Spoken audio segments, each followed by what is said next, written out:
Broadcast is now starting. All attendees are in listen-only mode. Good evening. Welcome to tonight's presentation titled An Introduction to RevAspire. We hope you are warm wherever you may be. My name is Paepke. I'm the Director of Eye Care Professional Services with Rev360. As always, joined by my colleagues Marnie Anderson and Libby McFarland.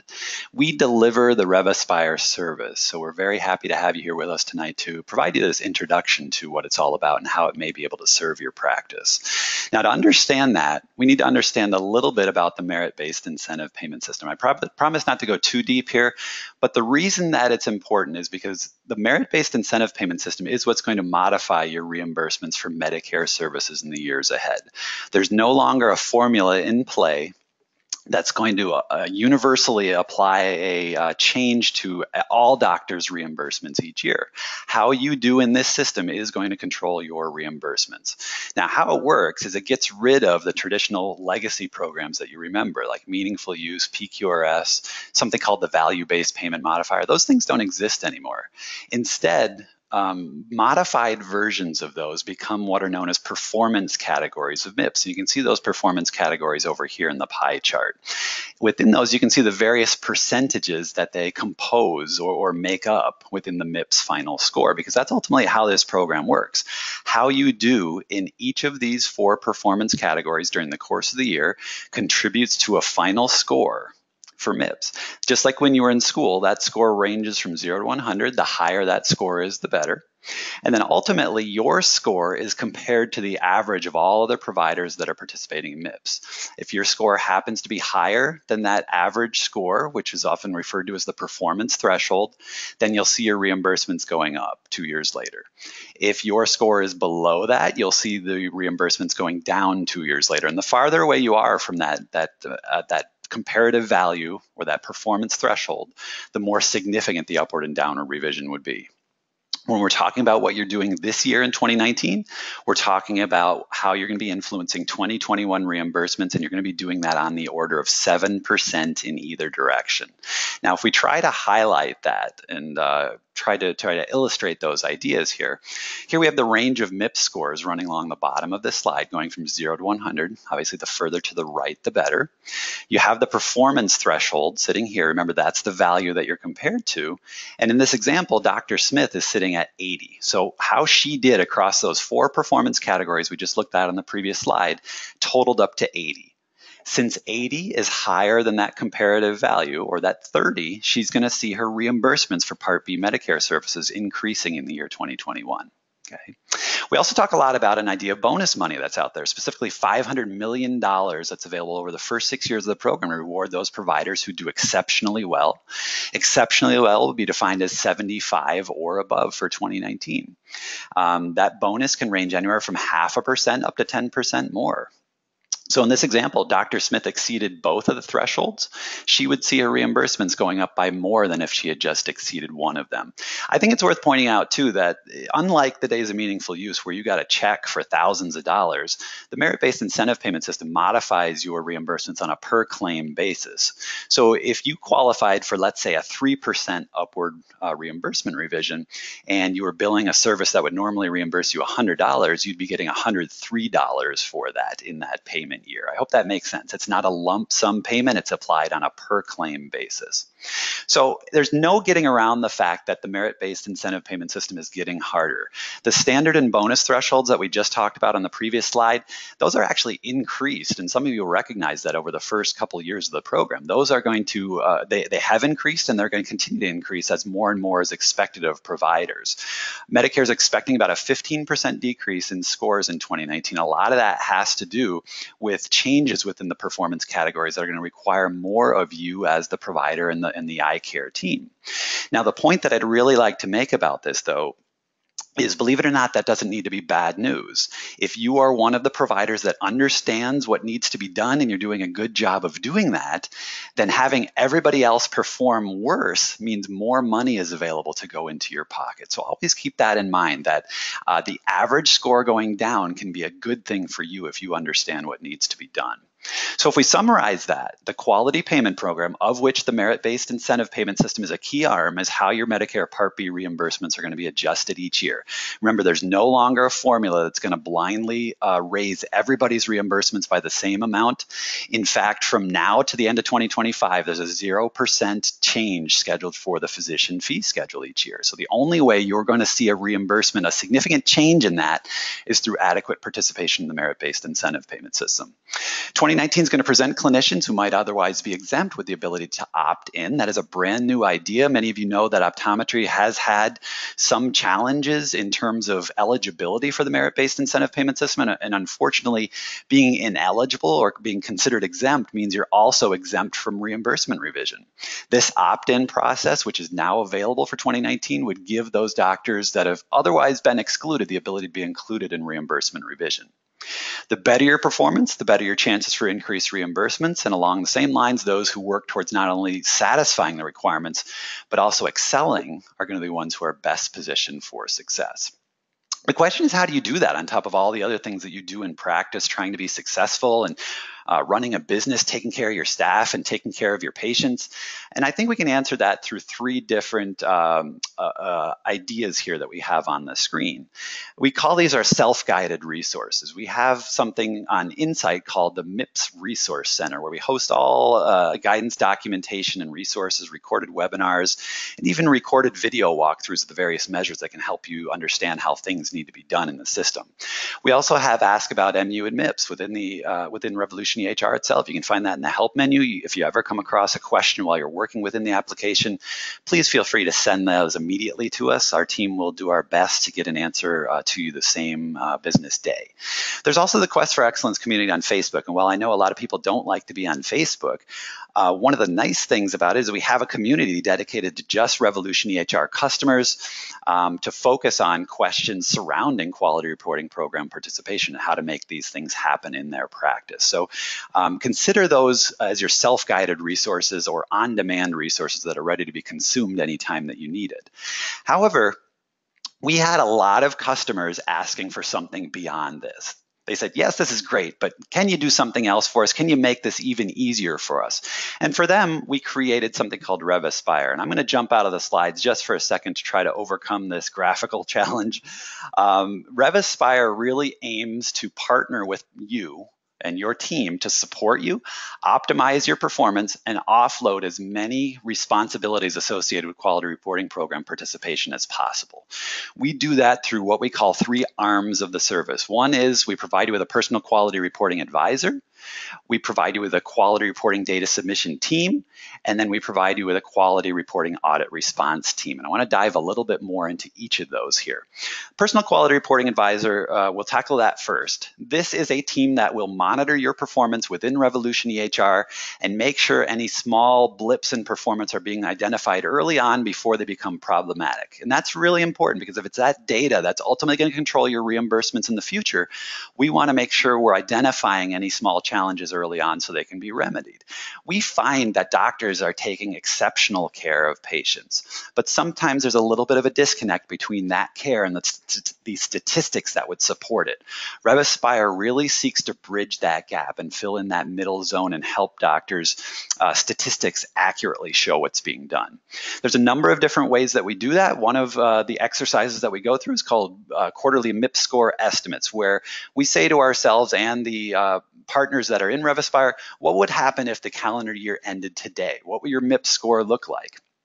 We find that to be incredibly valuable because it starts to help doctors start to understand how the system is evaluating them. We then hold a live webinar where we go through the collective performance of the RevAspire community that allows peer comparison and even some competition between the doctors where they can start to see how they're performing relative to others and really sometimes light a fire under themselves and their practices to enhance their performance in some areas.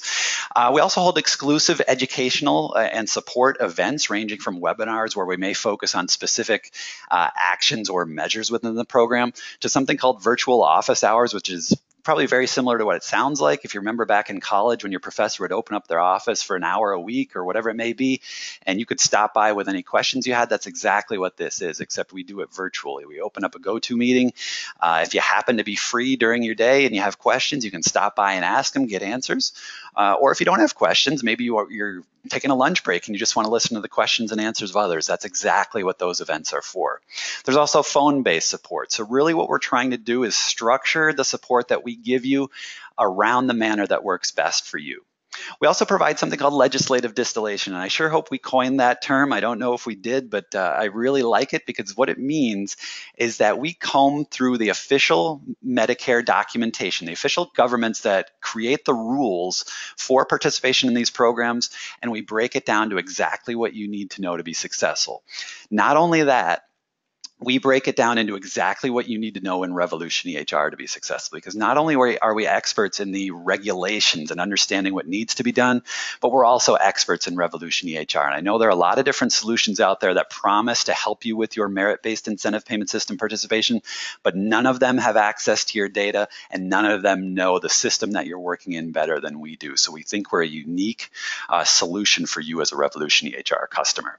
This is a look at some of the resources that we can provide. And the real reason I post this here is I wanted to show you this document that's front and center. This is what a Mips quarterly score estimate looks like. It's for a fictitious provider named Dr. Ann Myron at Revolution Eye Care.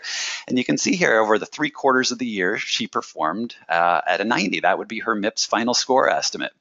Over here to the right, we can see estimates for earlier in the year, and we can see that she's improving throughout the year. Below that, we would see her estimates for each of the performance categories of Mips. And if she happened to look at this and say, hey, in the quality section, I'm missing 4 points. Why is that? How can I enhance my performance? We provide feedback below that to offer her the opportunities for score enhancement, allow her to see how that score could be enhanced. Quality reporting data submission. What this aspect of the service does is it actually submits your data to Medicare. So we collect all the data, we analyze it in multiple ways. And what I mean by that is there are different performance periods for some of those slices of the pie that we talked about in the beginning. Specifically, the aspect that involves your use of Revolution EHR can use any 90 consecutive days during the year. So we analyze the different periods during the year to find out the score that's going to work best for you, again, in the interest of maximizing your reimbursements in the years ahead. So no more need for you to collect data and analyze it at various periods of the year. We're doing that for you and return feedback to you. There's no need for you to manage website credentials and learn which portals to use and when. That is all stuff that we do for you. So you focus on your patients. Our team's going to make sure the right people know how great you did at the right time. Then we also offer you a quality reporting audit response team. And I don't know if anybody on the call has been involved in a meaningful use audit before, but I'm sure if you have, you'd agree with me that it's not a pleasant thing. It's a stressful event, something that you'd rather not be dealing with. It's time out of your life that you'd rather be devoting to taking care of your patients or taking care of your business. We find it typically takes doctors generally about a week and a half to 2 weeks to front an audit response on their own. Quite often, that initial response is met with a request for more information that drags that process out unnecessarily. Within RevAspire, if a doctor experiences a quality reporting audit, they let us know. We say, thanks, go back and see your patients, and we prepare the entire response and have it turned around by noon the next day. That's how quickly we can get that stress off of your plate. Very happy to say that we're 100% successful in satisfying those audits. No RevAspire doctors ever needed to return money to the government due to a failed audit. Now, many of you may be saying, hey, that's all well and good, but can you actually support the idea that you help doctors perform better? Well, late last year, the government released national averages for 2017. So we decided to present it in a comparative chart here. The national average would be in the second column, RevAspire average in the third column. And if we look at the various levels here, we can see a pretty good comparison. At the individual final score level, the national average was 55.1. This means when doctors were evaluated on their individual merits, 55.1 was the average score. Within RevAspire, 82.5. The group score, meaning that if a doctor was in a practice of more than one clinician and they chose to aggregate their data and report it that way, national average 76.2, 89 within RevAspire. When you disregard how a doctor reported, 65.7 was the national average, 85.6, so nearly 20 points higher for RevAspire. And when you get back to the idea of this being a comparative program, hopefully it makes sense to you that the doctor that's scoring 85.6 is being paid more than the doctor that's being that scored 65.7. You can also see the percent of clinicians that are in the bonus and those that are earning a penalty. But one last point on this slide I want to make is down at the bottom. One of the fundamental complaints about the merit-based incentive payment system is that it's not a level playing field. It's putting solo docs and small practices against large doctor practices, and that's true. Just because you're in a solo practice does not mean you are compared to other solo practices. It's not segmented that way. You are compared to 50, 60, 70 doctor practices. And it stands to reason that those large practices are going to have the financial means to hire compliance teams or even put compliance departments in their practices to make sure these requirements get met. Because number one, they know it's going to work out better for them financially by avoiding penalties. And they also know they're going to make that money back through not only penalty avoidance, but also increased reimbursements through successful participation. So when you look at these averages here over the 2017 performance year, you can see more than a 30-point difference between those practices, which certainly supports the idea that it's not a level playing field. RevAspire aims to be the compliance team and compliance department of your practice. Okay? And I think through our statistics, you can see here that we do that very, very well. Now, you're probably saying too, okay, well, that makes some sense. Let's talk a little bit about return on investment. So we need to understand that for any given year, reimbursements are based on how you performed 2 years earlier. So on this chart, let's do a little bit of orientation to it. The first column shows you the projected reimbursements that you would expect in your practice in 2021. In 2019, in the second column, that would show you how your reimbursements in 2020 would change, 2021 would change based on your participation this year. Okay, so if we look at the $50,000 level as an example, if that was your projected Medicare Part B revenue in the 2021 payment year, and you were eligible and did not meet reporting requirements this year, it would cost you $3,500 in reimbursements in 2021. The next column over would show you the impact if you participated in the program and showed a moderate level of success. Okay, a 3% upward reimbursement revision.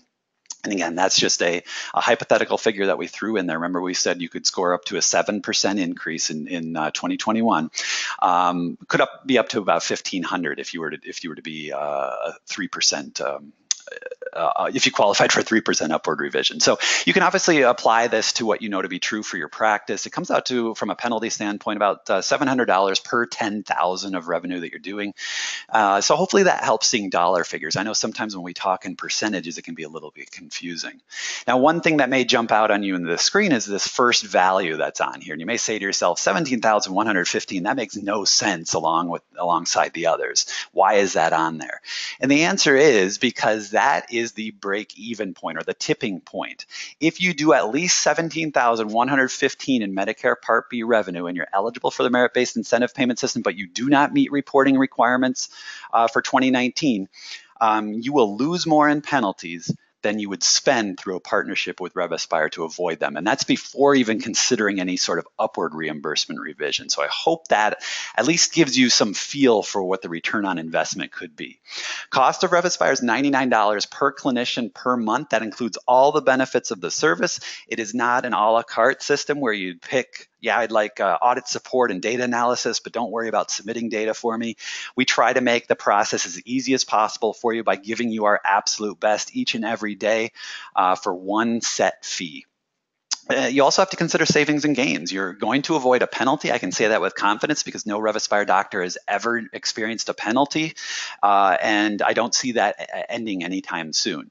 You're also very likely to see an increase in future Medicare reimbursements. Why very likely? Well, there's some other considerations that go into it. Perhaps one of the biggest is you still need to do some things. We can convey all the opportunities for score enhancement that we'd like, but ultimately it comes down to you following through with those and doing those in practice.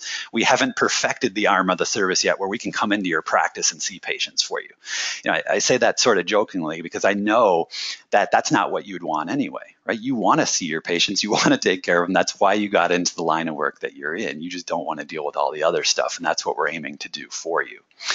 You also have to consider opportunity costs, which we define as the things that you're missing out on when you're spending time on quality reporting.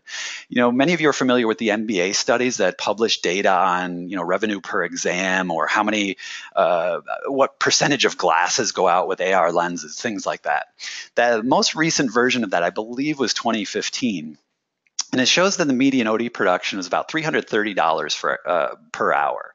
So ask yourself these questions. How long would it take you to handle registration, self-guided learning, regular analysis of your data, data preparation and documentation, manual and electronic data submission, responding to an audit if one came your way? How long would all that take you? And if the answer to that is 4 hours or more, then the answer already is that that's going to cost you more than a partnership with RevAspire would. Okay, so I hope all those ideas make sense. I hope seeing the cost and the return on investment help. I know it's still a lot of information though, so what I would like to do is put a poll up on the screen. I'll try to do that here, and hopefully I can do that successfully. Hopefully you can see that. Marnie, can you tell me if you guys see that on the screen? Yes, there it is, right on my screen. Perfect. Okay, so I'm going to leave that there for you to fill out. And what I'd like you to make sure of, if you'd like to participate in this poll, is that this is not a commitment. You're not signing up for RevAspire. You're not committing to anything at all, other than an invitation to explore your practice a little bit more. We can talk about all these ideas at a high level, but sometimes there are little intricacies of each practice that need to be explored. And that's really what we're offering you here. So we're offering you 3 options. 1, to set up a call. 1, hey, contact me by email to discuss a little bit further. Or number 3, yes, this all sounds good, but I'll reach out to you and let you know if I need anything from you in the future. I'll leave that up for a couple more seconds. And one other idea as we're talking through this, consider what your value proposition is to your patient. What are you the absolute best at in your community? Perhaps it's personal attention and relationships with your patients. Maybe you take pride in the fact that if you run into a patient at a grocery store, you know their name, and you can stand there and have a conversation with them. Maybe it's that you're the absolute best at patient education, and the patients that you see leave your practice knowing more than any other eye exam they've ever had before. Or maybe you're the best at disease management. Whatever it may be, I guarantee you what your main value proposition to your patients is not quality reporting. And the sad reality of it is, any time that you are spending on quality reporting is time that you are not spending driving that primary value proposition that you're aiming to deliver to your patients. So not only is RevAspire about penalty avoidance and making sure you see the most you can for the care that you're providing in the future, it's also about allowing you to focus on the primary reasons that you got into eye care in the first place. So I'll close the poll. I thank everybody for completing that. I think it'd be a good point, Marnie and Libby, to take a look at the questions and see what might be out there, and what you guys may have answered and how you answered them for the benefit of all. Sure, this is Marnie. Well, one of the first questions that came up was, do all of our doctors need to be subscribed to RevAspire? This is Libby. I can go ahead and take that. And the answer depends on, really what your goal is with RevAspire and how you want to proceed with it. And we can walk you through it and make our recommendation, but ultimately it's your decision. In a general sense, no, not every single doctor needs to be in RevAspire though. Okay, Brett, I know you covered this a little bit, but there were some questions about like the frequency. How frequently will I hear from RevAspire? What does that everyday customized support really look like in the real world? And I can actually just keep talking about that. We really, like Brett was saying, a lot of the larger organizations, have compliance departments where they do quality reporting. They have their own internal policies that they work through, and they even bring in HIPAA security and privacy management as well. But what we do, and what I like to say, is that we work as an adjunct staff member for you for in whatever capacity works best for you. We sometimes meet with a doctor once a month, just to have a standing check-in call to go over things. Sometimes it's every quarter, and we put that on the calendar. Sometimes it's just ad hoc emails. Some people just like to come to the virtual office hours that we have. So the goal is that we work with you and your staff, whoever is in charge of things at your practice in terms of quality reporting, and we make sure that we fit what fits you best. And we also are on a couple different time zones, so we can fit in before practice or after clinic hours. If it has to be on a Saturday or a Sunday, we can do that too.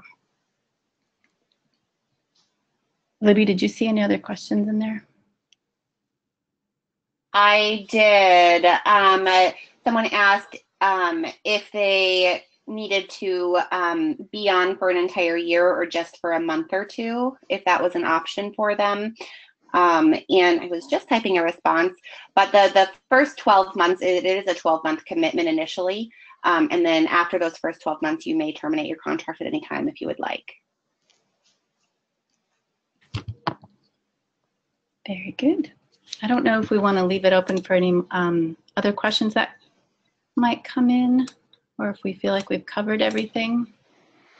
Yeah, I think we probably covered it. There are a lot of requests for more information and discussion, so they're probably saving those questions for those calls and emails. So maybe if we don't see any of the others come in, we'll tackle them all through those discussions on a one-on-one basis. So not seeing any others, unless there are any points, Marnie and Libby, that you guys would like to make.